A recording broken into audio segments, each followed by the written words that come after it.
Have you ever broken up with someone or ended a friendship and felt like it really wasn't over?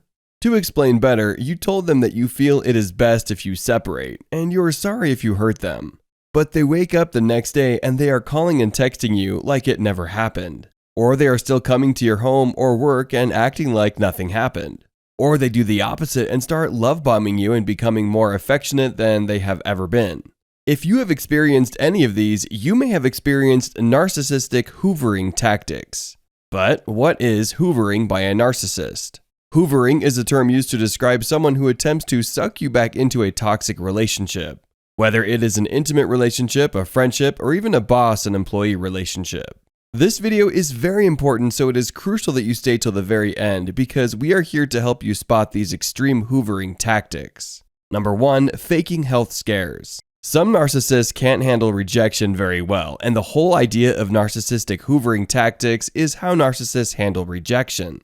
One of these tactics is calling their ex-spouse to fake a health scare. These scares can be small, but will be exaggerated for dramatic effect. Hoovering narcissists will use this tactic especially on a significant other who is extremely empathetic or sympathetic. How narcissists hoover like this is by calling or texting constantly about how they are in and out of the hospital, or sending pictures of their medication.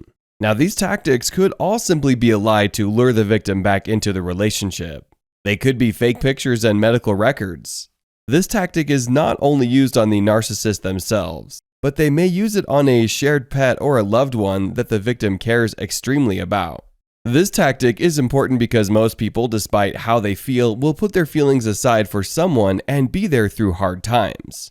The narcissist knows this and knows if their ex will come through and be there. So they will use this tactic as far as it can go, and when they feel like they are gaining the victim's trust back, they may pretend to feel better and try to continue attempting a relationship with the victim. Number 2. Hoovering on social media.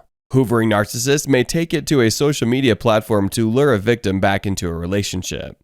Most of the population has social media, so they will use it as a way to let the victim know how they feel. Hoovering narcissists will start to share old photos and memories and sometimes caption these photos with phrases like, "best time in my life," or "I wish I could go back and do it all over again."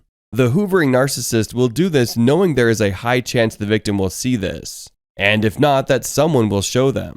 They do this to make the victim reminisce on past events with the narcissist and remember the emotional aspect of the relationship. That can cause the victim to reach out because they start to think only about the happy moments, even if the bad moments outweighed them. They purposefully post pictures or statuses that will make the victim feel sad, so they will feel guilty and contact the narcissist to apologize. Some statuses that they may post to ignite guilt in the victim can include: "Another lonely night by myself. Why do people always leave? What did I do to deserve this pain? Can't stop thinking about happier times." These posts are there to push thoughts of guilt on the victim. The narcissist hoovering on social media understands how impactful social media can be and uses that to their advantage. They may begin to hoover as soon as they break up or begin hoovering after months apart. Number 3. Spreading false information when rejected. Rejection is painful for anyone, narcissist or not. How you deal with rejection determines if you are a hoovering narcissist or not. When rejecting a hoovering narcissist, they will begin to spread gossip as a form of retaliation. This gossip could be small, but enough to have people's heads turn when you walk into a room. Sometimes they can involve others as well. They may lie and say that they caught you cheating with this person or that person. Now, these lies may range from small white lies to large, life-ruining lies. This is called smearing and will be discussed in the next point. When the victim confronts the narcissist about the lies, they may gaslight them. The narcissist will make them believe that they have no idea what they are talking about, and these lies have hurt them as well. This will throw the victim off and they will begin to feel bad for the narcissist and try to make amends. Number 4. Smearing. Smearing is a narcissistic hoovering tactic that is another form of gossip. These extreme measures of lying have been known to go as far as ruining the reputation of the victim's work life and relationships with loved ones. The hoovering narcissist may go as far as destroying the victim's new relationship. Rejecting a narcissist hoover can usually result in this tactic being used. Just like regular white lie gossip, the narcissist may gaslight the victim when they are confronted.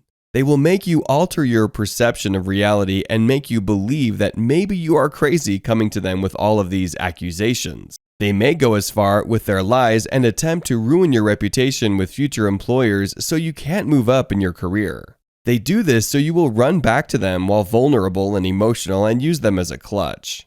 The narcissist will feel important and feel like their plan has worked. By the way, make sure to subscribe if you've learned something new today. Number 5, making false promises. To dip our toes more into false information, more narcissistic hoovering tactics include making false promises. When finally given the chance to talk about the relationship or friendship, the narcissist will make these over-the-top promises that they have or will change. These lies are usually catered to specifically why they ended the relationship in the first place. And the hoovering narcissist knows exactly that they want to hear this. These promises are made with zero intentions of changing. These specific promises are dangerous because they sound amazing to the victim who probably waited quite a while to hear this. But to the narcissist, it is only a game of cat and mouse. These promises usually include addressing the issues of being more compassionate and understanding to the victim. The victim usually realizes by the end of the relationship that they were never important, and the hoovering narcissist will know this and pretend to start caring when they truly do not. The hoovering narcissist may actually act on these promises for a short while to gain the victim's trust back. And when the victim is comfortable and content in the relationship or friendship, they will slowly go back to their old behaviors. This will make it harder for the victim to leave when they are reattached again. Number 6, pretend like nothing happened. This may seem like an odd one to most people because you think to yourself, how do you just pretend like you didn't get dumped? Well, it's easy for a hoovering narcissist. In some cases, the victim will end the relationship, and the next day the narcissist will call and text like normal and pretend like it didn't happen. This can throw the victim off because it isn't the response they were expecting to get. The victim will ask the narcissist why they are acting this way after their relationship ended the previous day. And the narcissist will usually respond with, "You were just upset. You really didn't mean that. Plus, I learned the error of my ways. You know you love me." With the relationship just ending and emotions are still high, this can cause confusion in the victim and make them question their decision. The narcissist will continue to post pictures and statuses as if nothing happened. The narcissist may also just show up to the victim's home or work like nothing happened the previous day. This appears to the victim as if they are taking steps to fixing the relationship, and that may be something the victim wanted. Number 7, threatening to harm themselves. This is an extreme measure to take, but some will do it. Some hoovering narcissists will threaten to take their own life or physically harm themselves to gain the attention of the victim. This is done with seriously hurt people who do not take rejection well. This will guilt the victim into getting back with a narcissist, friendship, or relationship because they are scared that they will harm themselves. This is usually taken to the extreme when the victim blatantly refuses to answer any calls or texts of the narcissist. This is a very serious act, but because of the heightened moment and overload of emotions, the victim will be too worried about the narcissist to see how toxic this is. This kind of behavior is upsetting to the victim, and it will begin to make them feel like everything was their fault, and they put the narcissist in this position.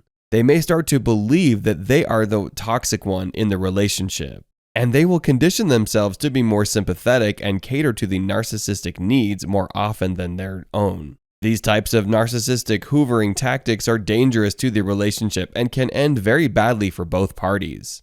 It is important to remember that a relationship cannot depend on the mental health of one partner. And if you liked this video, then make sure to check out these related videos. And make sure to like this video to let the algorithm know that you'd like to see more videos like these.